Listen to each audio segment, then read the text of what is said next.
خبر شامل کرتے ہیں لاہور سے۔ بیورو چیف عثمان جٹ کی رپورٹ کے مطابق صدر پاکستان سنی تحریک پیر ذوالفقار علی حیدری رضوی سیفی صاحب کی قیادت میں جامع مسجد جلانیہ رضویہ حیدری محلہ سیفی چوک جمال ٹاؤن کوٹ عبدالمالک فلسطین جل رہا ہے، ہاتھ خون دھو رہے ہیں۔ یاد رکھیں موت اور قبر ہر کسی کے تعاقب میں ہے، یہ خون سے آلودہ ہاتھ ہمارے اعمال کو برباد کر دیں گے۔ مسلمانوں پر جہاد واجب ہے۔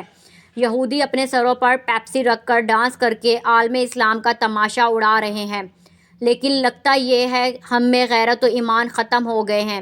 اپنے گھروں سے نکال صدر پاکستان سنی تحریک پیر ذوالفقار علی حیدری کی قیادت میں جامع مسجد جلانیہ رضویہ حیدری محلہ سیفی چوک جمال ٹاؤن کوٹ عبدالمالک سے فلسطین کے مظلوم مسلمان کے حق میں ریلی نکالی گئی، جس میں خصوصی شرکت شیخ محمد نواز قادری صاحب اور رانا بدر پہلوان قادری صاحب، حضرت علامہ مولانا قاری محمد آصف یونس رضوی سیفی، صدر پاکستان سنی تحریک جمال ٹاؤن محمد وقار رضوی، نائب صدر پاکستان سنی تحریک جمال ٹاؤن محمد علی سیفی صاحب، اورنگزیب رضوی سیفی صاحب اور دیگر علماء کرام اور عوام اہل سنت نے شرکت کی۔